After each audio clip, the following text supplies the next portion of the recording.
In his book, Empires of the Silk Road, Indo-European specialist Christopher Beckwith discusses some profound similarities that underlie the origin of nearly every pre-modern Asian civilization. He calls this phenomenon the Central Eurasian Culture Complex and defines it as a collection of cultural elements shared by the peoples of pre-modern Central Eurasia that go back to the Proto-Indo-Europeans. Or, more specifically, to oath-bound bands of Proto-Indo-European speaking, horse-riding warriors. In fact, Beckwith parses no words in his book, stating with confidence the following. The dynamic, restless Proto-Indo-Europeans, whose culture was born there, migrated across and discovered the Old World, mixing with the local peoples and founding the classic civilizations of the Greeks and the Romans, Iranians, Indians, and Chinese. In the Middle Ages and Renaissance, their descendants and other Central Eurasian peoples conquered, discovered, investigated, and explored some more, creating new world systems, the high arts, and the advanced sciences. Central Eurasians, not Egyptians, Sumerians, and so on, are our ancestors. Central Eurasia is our homeland, the place where our civilization started. Full stop.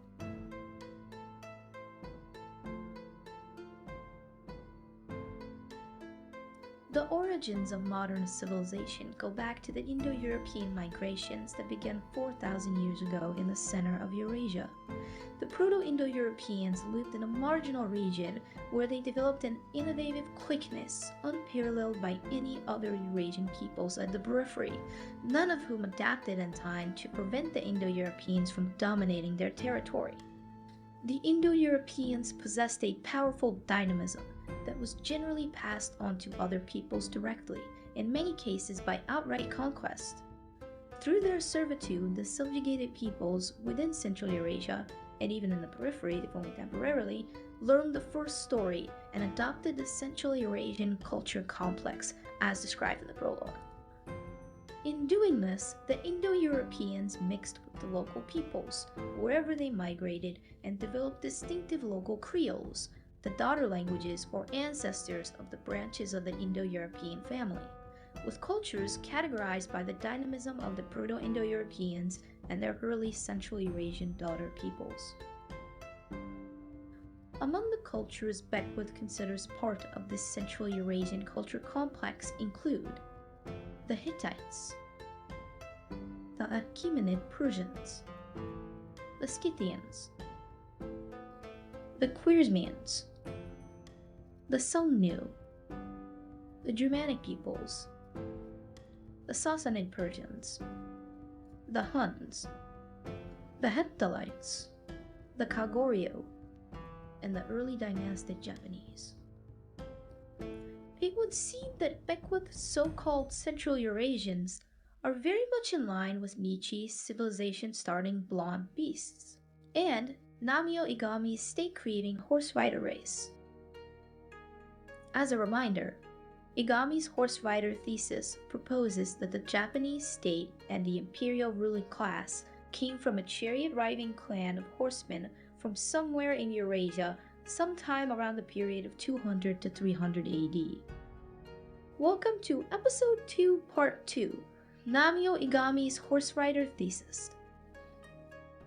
Egami starts by looking to the origin myths of Japan and Korea, using their oldest and most sacred historiographical chronicles. For Japan, those are the Kojiki, written in 712, and the Nihon Shoki, written in 720, which are collectively known as Kiki or Japanese chronicles, both commissioned by the Yamato imperial court in the 8th century. The opening lines of the Nihon Shoki describe a war between the deities of earth, known as the Kunusukami, and the deities of heaven, known as the Amasukami. The Amasukami are the godly descendants of Amaterasu, or the sun goddess, and originally lived in a place known as Takamagahara, or the high plane of heaven. According to the chronicles, Amaterasu sent her grandson, Nanaijai no Mikoto, down from Takamagahara to Earth, with the mandate to rule Japan. This event was known as the Tunsen Kiron. It was Nanaijai no Mikoto's grandson's grandson, Emperor Jimmu, who would become the first Yamato king. Thereby, the Amasukami are the godly ancestors of the Japanese Imperial House of Yamato, and thereby of the first Japanese state. According to Egami and his followers, this myth is likely an ehumerization of a real event. These deities of earth represent the native indigenous groups, while the deities of heaven, headed by the sun goddess, represent the ancestors of an imperial clan, who were the descendants of a non-indigenous invading people. Namio further concludes that the heavenly mandated war described in the Nihon Shoki must represent a recollection of this invasion from the Asian continent. And Takamagahara, or the heavenly plane, and the home of the gods of heaven, is very likely Korea. Therefore, the ancestors of the emperors of the Yamato court crossed from South Korea to North Kyushu, the location of the mountain where Nanaigai was said to have landed during the Tensun Kiron. But what about the legendary first king Jimmu, who, according to the chronicles, began his reign as early as 700 BCE? For what we know about Japanese prehistory, this is an impossible date. Many Japanese historians argue the first truly historical Yamato king was not Jimmu, but Surgeon, or Ojin. Egami and the Horserider Thesis supporters are in favor of this, citing that because of the way these early kings are identified in the texts, with special posthumous names containing the character Jin, they should therefore be understood as distinguished personalities who played an especially important role in the activities of the race descended from the children of heaven. Ojin, for example, had a name listed in the chronicles in real life, Omuda, not merely a special posthumous appellation. Ojin was also famous for having built large tombs, and was said to have assumed the throne in 270 CE, which seems to correspond well with what we know about the Kofun period. Nevertheless, according to Egami and followers, these earliest legendary kings, the ones at least before Ojin and Sujin, were perhaps memories of ancestral leaders of the invading class, perhaps euhemerized from once living leaders from the clan's time in Korea, before crossing over to Japan. But the imperial house, centuries after establishing rule, wanted to convince their subjects that their rule was one unbroken line of ages eternal. So, who exactly was Jimmu, and these early kings and Amasukami descended heavenly gods that traveled from Korea to rule over the local Wa people in Japan? To answer this, Egami looks to Korean myth, and for that we need a brief lesson in Korean history. The modern Korean nation was born out of three medieval kingdoms: Kagoryo, or sometimes known as just Goryeo, Baekje, and Shilla. Let's look first at the origin myth of Kagoryo, from which the name Korea derives. Kagoryo's founder, Chima, was an ostracized prince from an earlier kingdom directly to its north. That northern kingdom was known as Buyo. Interestingly, Kagoryo's origin myth is nearly identical to the origin myth of Buyo itself. Buyo's founder, a man named Yeongmang, was also a prince who also fled his homeland, a kingdom to the north of Buyo. More on the name of this mysterious kingdom later. Both Kagoryo and Buyo's national legends follow the same general narrative, which goes as follows. Great founding patriarch Chuma is born in a country from the north called Buyo. Chuma is born under miraculous conditions and is said to be a child of heaven. Chuma is also said to be the son of Lady Habek, the daughter of Habet, a river god. However, in the Buyo version of the myth, Yeongmang is said to be the son of a maid or a concubine. In any case, both mothers are said to have been impregnated immaculately by a ray of light. Also, both boys are attentively murdered by the kings of their respective homelands. They're abandoned and left to die in the wilderness, but animals of the wilderness help them survive.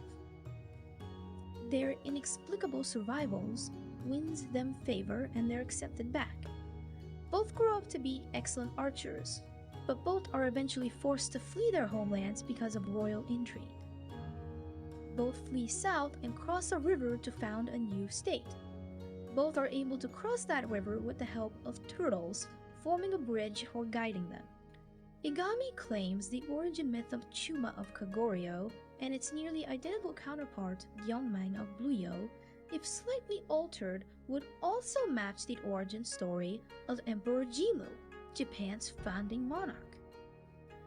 Let's compare it.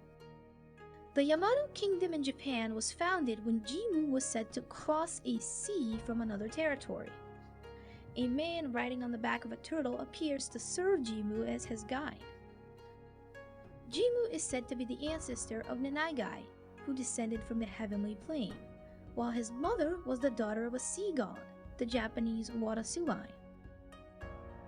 Another supporter of Egami's thesis furthers the comparison by pointing out that the three animals mentioned in the Chuma myth, a tortoise, a bear, and a crow, are also mentioned in the Jimmu myth, as a tortoise, a beast, and a bird. In both, the bird and the tortoise are friends, while the bear and the beast are not. In one particular version of the myth, Chuma has a son named King Onjo. Onjo then becomes the founding monarch of the kingdom of Baekje to its south. Given this, it would seem that the Korean states of Kogoryo, Baekje, Buyo, and the Japanese Yamato state are all seemingly linked by a single founding clan that originated somewhere north of Buyo. Yet another Egami supporter expands even further, stating that the surname Hei would come to be the royal noble clan surname of all these leaders, including the son Chuma and grandson Onjo. The word Hei in Old Korean means son. Even more, recall that both Chuma and Yeongman are said to be fathered by a ray of light from the sun. In the Samguk Yusa Chronicles, Chuma's father is actually given a personification. Specifically, he was said to be the divine man named Haimosu of Buyo, who descended, literally, from heaven on a golden chariot driven by 5 dragons.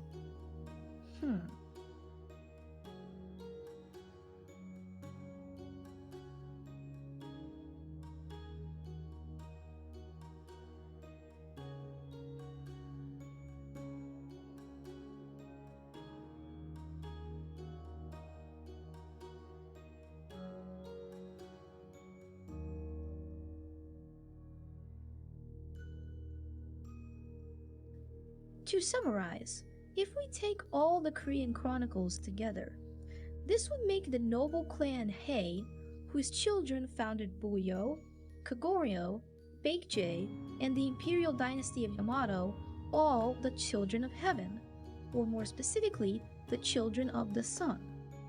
All this would fall in line with Egami's theory of a sun-worshipping warrior clan from the steppes so powerful that it conquered and ruled over all of Korea and Japan.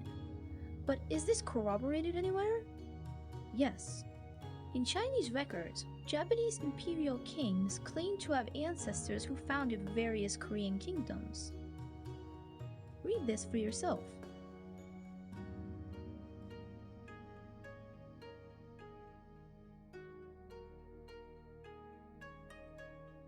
One last thing. What about that mysterious kingdom north of Buyo that this state-building clan, according to the earliest origin myth, seems to have originated from? Cole's translations found in the chronicles give us an answer, and in particular, Christopher Beckwith has a very interesting translation. But for that, stay tuned for part 4.